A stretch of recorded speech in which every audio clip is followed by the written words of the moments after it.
Здравейте!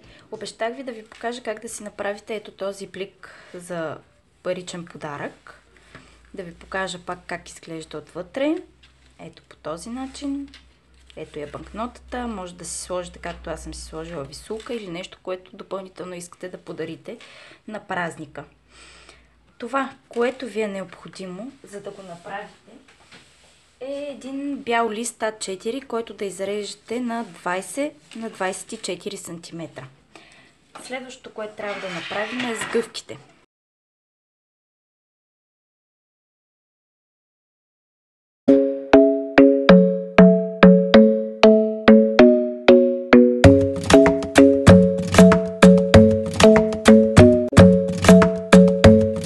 Така, след като сме разграфили страната, която е на 24 см, сега ще разграфим и другата страна, която е на 20 см.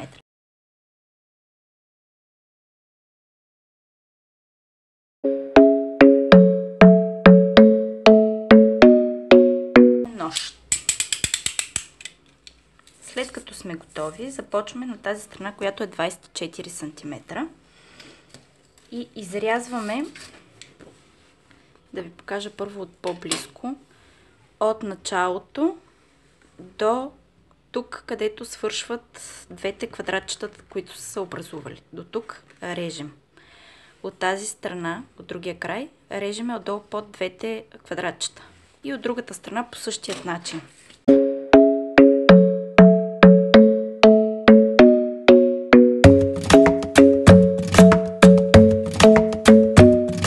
Сега, това, което трябва да изрежем е, както са се образували двете квадратчета, ето ги, но две, изрязваме само до първото тук да остане една чертичка.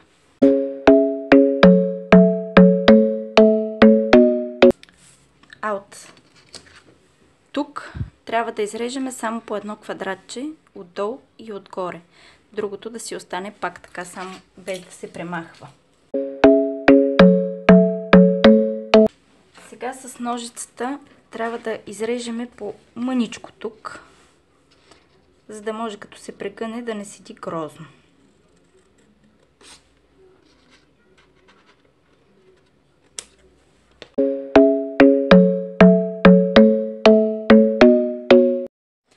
Сега трябва да направим сгъвките. Как стават? Тук, където са двете линийки, прегъваме първо навънка, после навътре. От другата страна също така. Първо навътре, навънка, като хармоника. И пак навътре. Сега, тези квадратчета, които са останали отстрани, всъщност 4-те, прегъваме навътре и ако имате специално нещо, с което да прегъвате, специална машинка или нещо, но аз нямам, затова с натримера частицата, с нея ще си отбележа докъде свършва квадратчето. С линийката правя сгъвка от там, където съм отбелязала, до ъгълчето, за да се получат триъгълниче.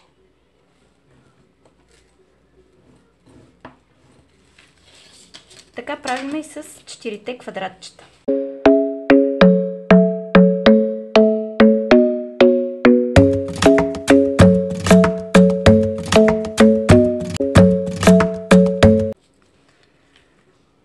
Сега трябва така да прегънем, така, и след това квадратчето навън. Това всъщност трябва първо навътре, така и така. Ако не ви се е получил триъгълничето както трябва, както в случая на мен, не е проблем, ще си го поправите в този момент.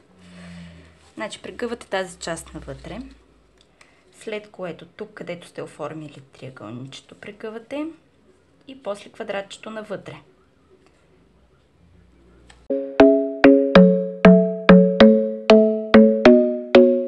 След като сте направили тази сгъвка, сега е ред вече да залепиме дизайнерската хартия, с която ще украсим нашия плик.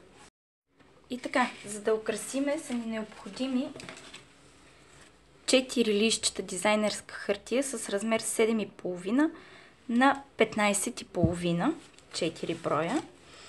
4 броя листчета 15,5 на 1,5 и 4 броя 1,5 на 7,5. Сега трябва просто да ги залепим. Мисля, че е очевидно къде ще се лепят поне големите. Първо си изберете кое да ви бъде отпред на корицата. Моите са доста еднакви. Не мисля, че има кой знае какво значение, но това ще отделя за отпред. Това ще бъде гърбъче изчистено и от вътрешната страна ще бъдат ето тези. Сега трябва да ги залепим. Понеже в момента не разполагам с двойно лепещо, по принцип е по-хубаво с двойно лепещо да се прави, но не разполагам, за това ще бъде с лепило. Работя с C200 на леко. Нанасяме само по ъглите и леко по средата.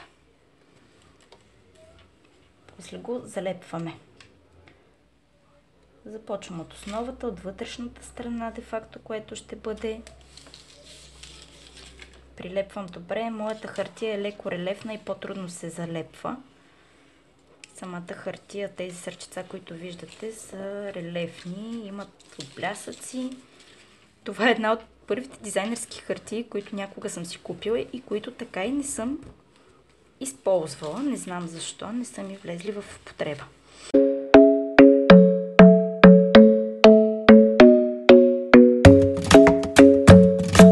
Тези 4-те дългите, които са, тънки, са за ето тези страни. Ако двойно залепващото ви е от тези, които са с сантиметър и половина ширина, ще ви бъде страхотно. По принцип аз от тези ползвам. Честно казвам, днес си търсих, но в цял Плевен нямаше от тях.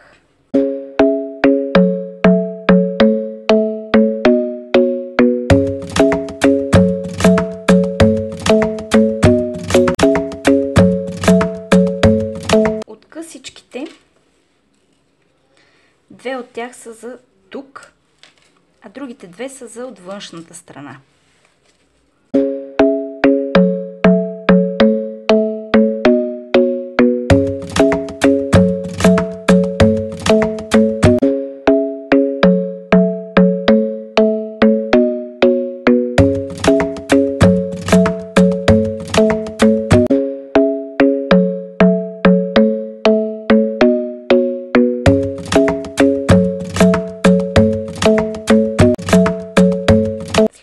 Залепили всичко, какво следва сега? Сега първото, което трябва да направим е тук отново да направим сгъвките на тези страни, за да може и дизайнерската хартия да придобие сгъвката. Правете го доста внимателно, особено ако сте лепили с лепило, както аз направих.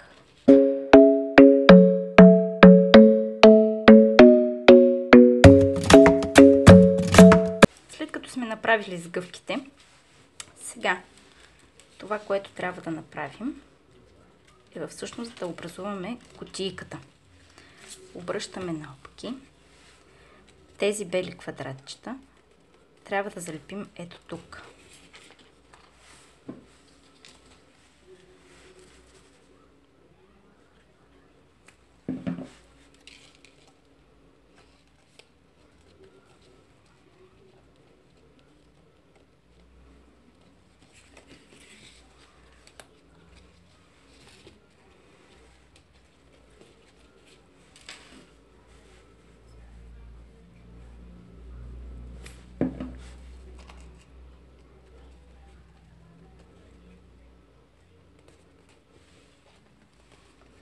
След като залепим белите квадратчета, намазваме по дължина на едната половина.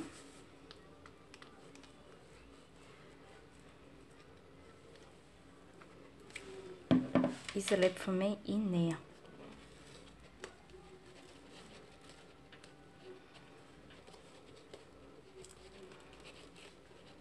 Така. Ето, половината от кутийката вече е готова. Сега остава да направим същото и от другата страна.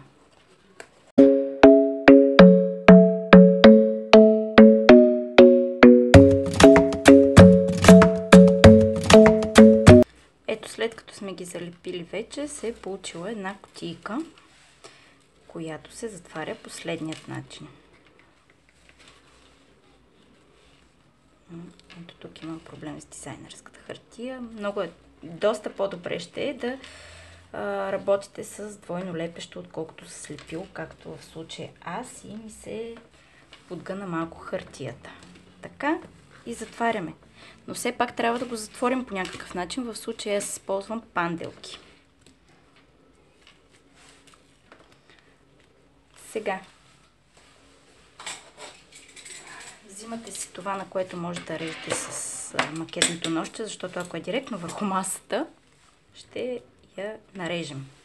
Избирате си панделки. Аз още не съм си избрала. Сега ще помисля. Мисля да бъдат една бяла и една синя. Това ще ми е достатъчно. От двете изрязвате приблизително еднаква дължина.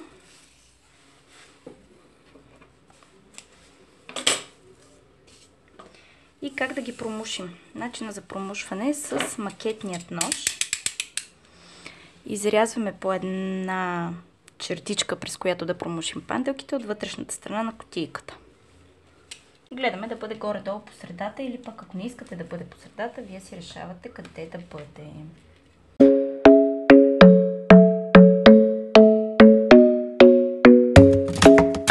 След което трябва да промушим панделките през тези дупки.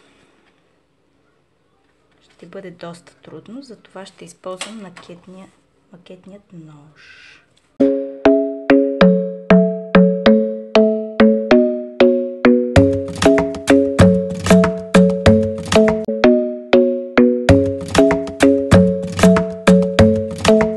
Ако мислите да подарите някоя висулка към подаръка, паричния подарък, може да се възползвате преди да промушите втори път панделките, да сложите просто на една от панделките и висулката.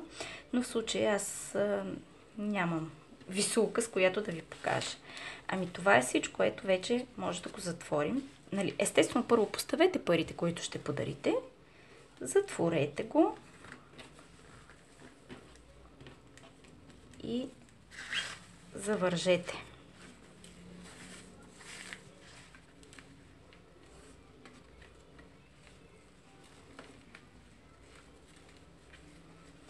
Ако искате да напишете послание или пък нещо друго, е хубаво от вътрешната страна да поставите едно бяло листче, на което да си напишете пожеланието.